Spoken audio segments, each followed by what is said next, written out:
بسم اللہ الرحمن الرحیم۔ السلام علیکم ایوری ون۔ براڈکاسٹ پی کے پہ آپ سب کو خوش آمدید and I welcome you all to the series of interesting facts.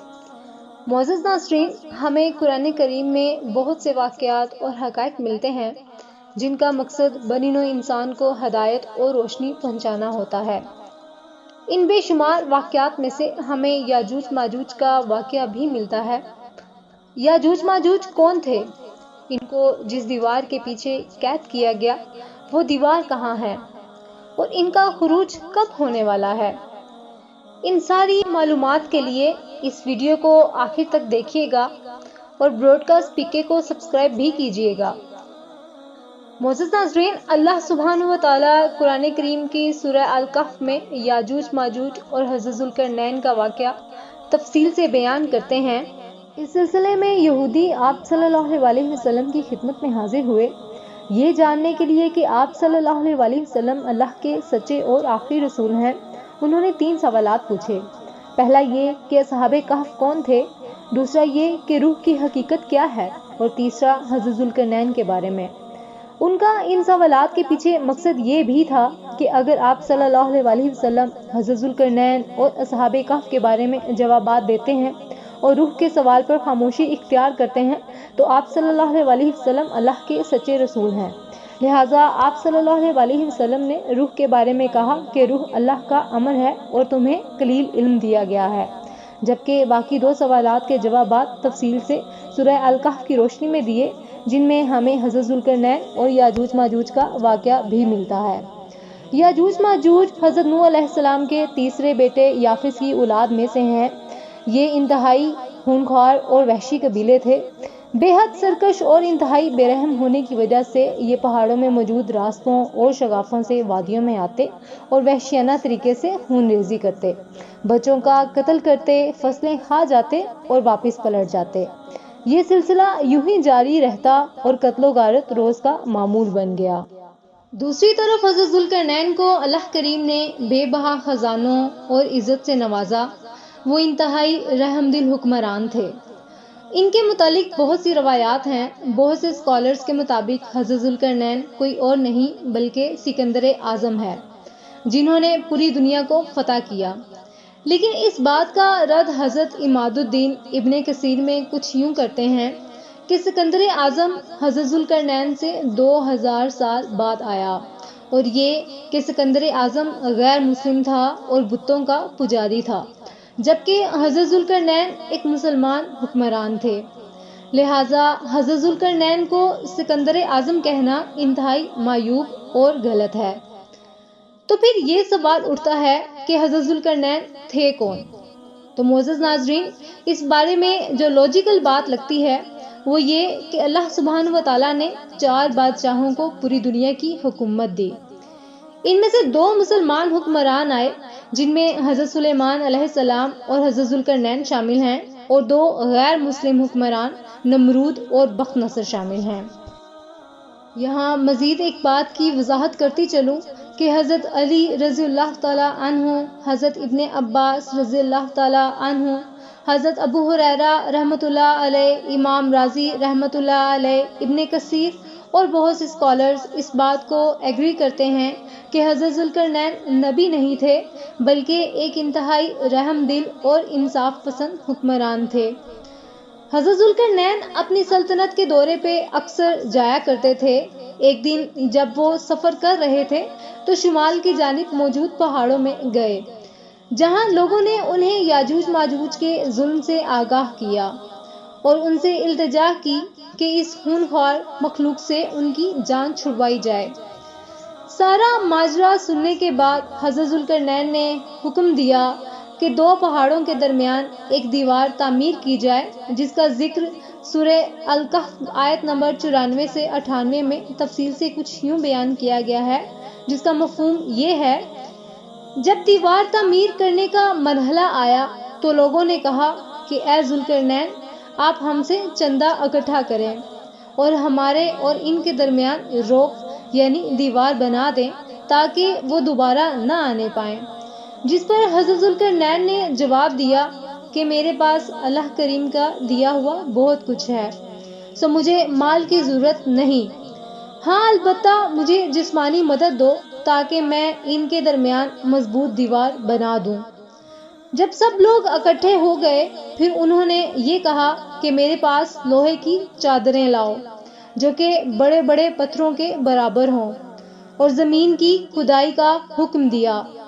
پھر انہوں نے یہ کہا کہ دونوں پہاڑوں کے درمیان دیوار تعمیر کرو، اور جب دیوار تعمیر کی گئی تو پھر حکم دیا کہ اسے تپاؤ یہاں تک کہ لال انگار ہو۔ پھر انہوں نے اس میں پگھلا ہوا تانبا ڈالا، لہٰذا یہ اتنی مضبوط دیوار بن گئی، نہ تو یاجوج ماجوج کی قوم اس پر چڑھ سکتے تھے نہ ہی نقب لگا سکتے تھے۔ اب سوال یہ اٹھتا ہے کہ یاجوج ماجوج جس دیوار کے پیچھے ہیں وہ کہاں موجود ہے، ان کا خروج کب ہوگا اور ان کا خاتمہ کیسے ہوگا؟ اس کا جواب سورہ الکہف آیت نمبر 84 سے 93 میں بیان کیا گیا ہے، جس کی تشریح دور حال کے معزز اسکالرز جن میں شیخ عمران اور دیگر علماء کرام شامل ہیں نے کچھ یوں کی ہے کہ یہ دیوار کیسپین سی اور بلیک سی کے مابین موجود پہاڑی سلسلے میں کہیں موجود ہے، کیونکہ یاجوج ماجوج اور حضرت ذوالقرنین کے قصے میں جس جگہ کا ذکر کیا گیا ہے اسے عین حمیہ کہا گیا ہے، جس کا مطلب یہ ہے ایسا پانی جو کالا ہو۔ یہ اشارہ ہمیں بلیک سی کی طرف لے کر جاتا ہے، کیونکہ اس سمندر کا پانی ہمیں گہرے کالے رنگ کا نظر آتا ہے۔ مزید یہ کہ اگر آپ سورج کو وہاں دور سے دیکھیں تو وہ آپ کو ڈوبتا ہوا دکھائی دیتا ہے، جیسا کہ سورہ کہف آیت نمبر 86 کے پہلے حصے میں کچھ یوں بیان ہے، جس کا مفہوم یہ ہے، یہاں تک کہ جب سورج ڈوبنے کی جگہ پہنچا اسے ایک سیاہ کیچڑ میں ڈوبتا ہوا پایا۔ اور قرآن کریم کے مطابق حضرت ذوالقرنین کا سفر بھی اسی طرف بتایا گیا ہے۔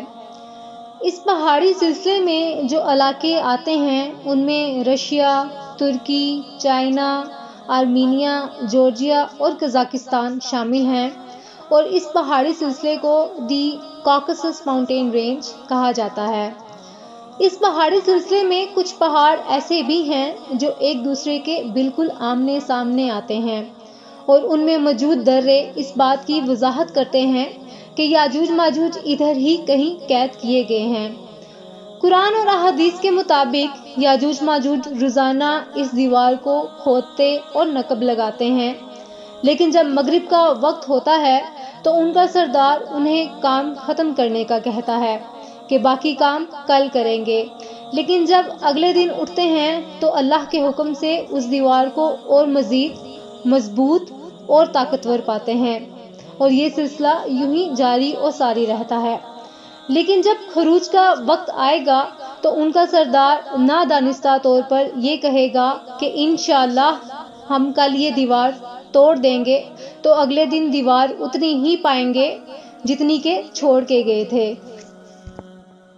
پھر وہ اس دیوار کو جلد ہی پوری طرح گرا دیں گے اور پوری دنیا میں پھیل جائیں گے۔ ان کی تعداد اتنی زیادہ ہوگی کہ زمین پر صرف یاجوج ماجوج ہی دکھائی دیں گے۔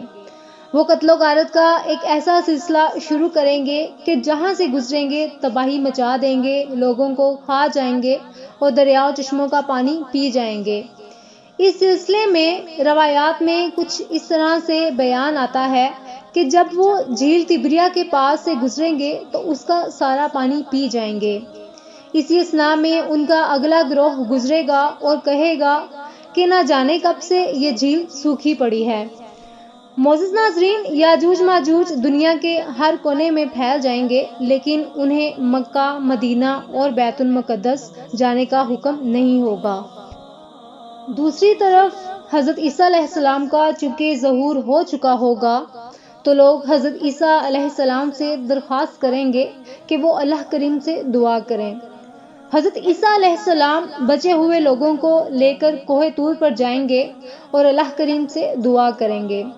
اللہ سبحانہ و تعالی حضرت عیسیٰ علیہ السلام کی دعا قبول کریں گے اور یاجوج ماجوج کے گلے میں ایک کیڑا پیدا کر دیں گے، جو کہ بعد میں ایک گلٹی اور پھر ناسور بن جائے گا، اور ان سب کا خاتمہ ایک ہی وقت میں ہو جائے گا۔ اس وقت حالات کچھ یوں ہوں گے کہ پوری زمین پر لاشیں، خون اور بدبو ہی بدبو ہوگی۔ پھر اللہ سبحانہ و تعالیٰ آسمان سے پرندے بھیجیں گے جو کہ ان کی لاشوں کو اٹھا کر نہ جانے کہاں لے جائیں گے۔ پھر ایک بارش ہوگی اور پوری زمین پاک ہو جائے گی اور ہریالی ہی ہریالی ہوگی۔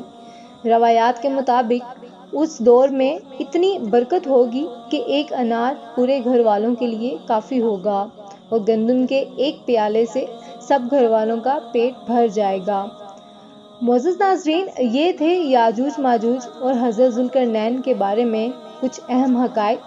امید ہے کہ ان حقائق سے آپ کے علم میں خاطر خواہ اضافہ ہوا ہوگا۔ اللہ کریم سے دعا ہے کہ وہ ہمیں یاجوج ماجوج کے فتنے سے محفوظ رکھے اور ہم سب کو دین کی سمجھ اور روشنی عطا کرے۔ اپنے خیالات کا اظہار کمنٹ باکس میں لازمی کیجیے گا۔ اگر آپ کوئی اور قصہ یا کہانی سننا چاہتے ہیں تو بھی کمنٹ باکس میں مینشن کیجیے گا۔ اس ویڈیو کو لائک اور براڈ کاسٹ پی کو سبسکرائب کرنا مت بھولیے گا۔ اپنا اور اپنے گھر والوں کا بہت بہت بہت سارا خیال رکھیے گا اور ڈھیر ساری دعاؤں کے ساتھ مجھے دیجیے اجازت۔ اللہ حافظ۔